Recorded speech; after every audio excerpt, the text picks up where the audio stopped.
Hey everyone, and welcome to The Explainer. Today we are diving into how an incredibly innovative nonprofit called GivePower is literally tackling the global water and energy crisis head-on. Now, if you've been following the renewable energy space for a while, you already know how absolutely crucial solar power is for generating electricity. But this organization, they're using it to solve a completely different, immediate, and frankly life-threatening problem: access to clean drinking water. To really grasp their massive scale right out of the gate, just consider this staggering number: 2,650. That represents their total solar installations deployed across 17 different countries, plus several underdeveloped areas right here in the US. So we aren't just talking about a small startup with a neat concept or some highly localized pilot program. No, we're talking about a massive global footprint that's actively changing lives every single day.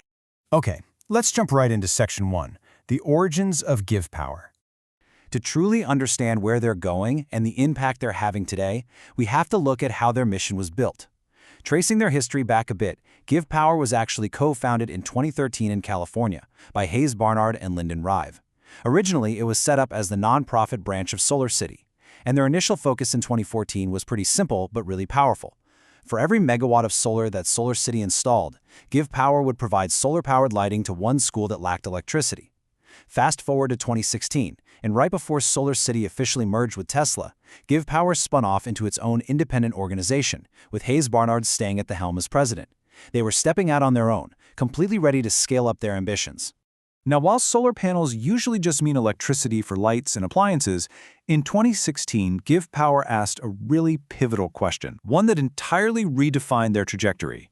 They asked, how does solar power create clean water? It's a fascinating pivot, right?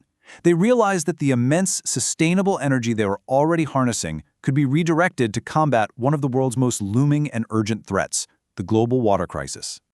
Which brings us nicely to Section 2, the desalination breakthrough.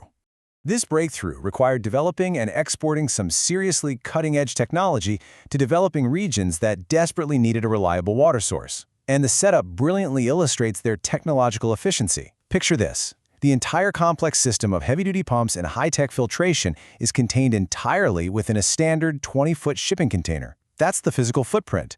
But the output? It produces up to 75,000 gallons of safe drinking water from salty seawater or muddy groundwater every single day. Just think about that for a second. They're packing a system that uses solar energy to power the intensive pumping required to transform ocean water into enough daily drinking water for a small city, all inside a metal box you'd normally see sitting on the back of a cargo truck. It's modular, highly transportable, and incredibly effective. Moving right along to Section 3, Global Impact and Action. So, what does this actually look like when this contained technology is taken out of the lab and deployed in the real world? Let's zoom in on 2018 to their very first solar-powered desalination plant installed in Kiunga, Kenya. This was a massive milestone. It was basically the ultimate proving ground to show that their containerized, solar-powered concept could actually survive and thrive in a coastal community facing severe freshwater scarcity. Now, you might be wondering about the price tag for something like this.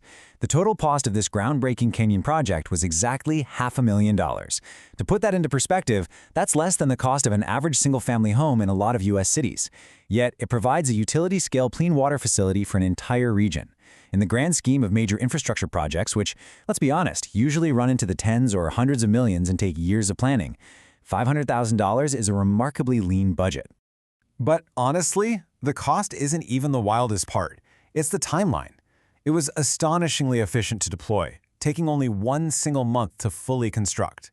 30 days to go from the start of the build to a fully functioning desalination plant. This rapid deployment speed is exactly why this modular shipping container design matters so much, especially in crisis situations where waiting years for massive infrastructure simply isn't an option. And the real-world impact is absolutely staggering. As of 2019, that single plant in Kiunga can produce enough clean drinking water for up to 50,000 people every 24 hours. 50,000! And because it's powered entirely by the sun and built for rugged durability, it requires minimal maintenance. It's quite literally a self-sustaining lifeline for the whole region.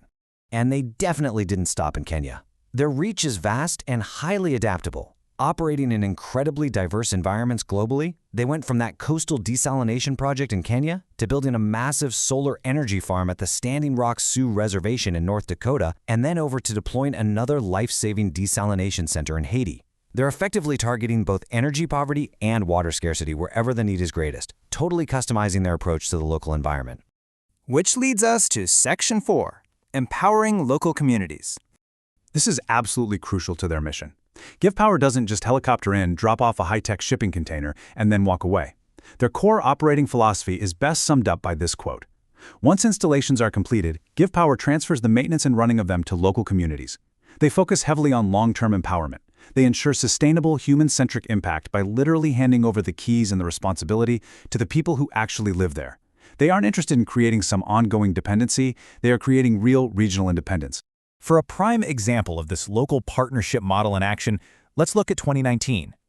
GivePower partnered up with an organization called Empowered by Light to build a 300-kilowatt solar farm right on the Standing Rock Sioux Reservation. The total project cost $470,000, and it actually became the largest solar installation in all of North Dakota. But here is the real so what behind the physical infrastructure. The maintenance of this specific solar farm actively created new jobs and ongoing economic opportunity directly for the Sioux Nation tribe. So it's not just about clean energy being generated for the grid, it's about long-term economic empowerment and skills training that stays entirely within the community. We see the exact same philosophy in Haiti. A 2019 partnership with World Hope International resulted in a solar desalination center that was fully self-sufficient and operational by 2020. Again, the ultimate goal isn't just to drop off a fancy machine, but to build a self-sustaining system that the local community can rely on, manage, and maintain themselves for years to come. So let's quickly recap these incredible milestones. We've got 2,650 global solar installations, life-saving desalination tech pushing out up to 75,000 gallons of clean water daily from just a single shipping container, and a resilient model that truly empowers communities with localized job creation. Looking back at their journey from simply hooking up solar lights for schools to literally turning ocean water into drinking water for tens of thousands of people, well, it's pretty easy to see why GivePower was recognized as a finalist in Fast Company's 2021 World Changing Ideas Awards. They're totally setting a new standard for nonprofit impact. To wrap up this explainer, I want to leave you with a final thought. As global water challenges continue to grow, how can localized, solar-powered infrastructure redefine the future of human survival and community independence? I mean, if a single shipping container dropped into a coastal village can sustainably provide drinking water for 50,000 people, what other massive global problems could we solve by thinking efficiently, going modular, and utilizing the renewable power of the sun? Keep exploring, keep questioning, and thank you so much for joining me for this explainer.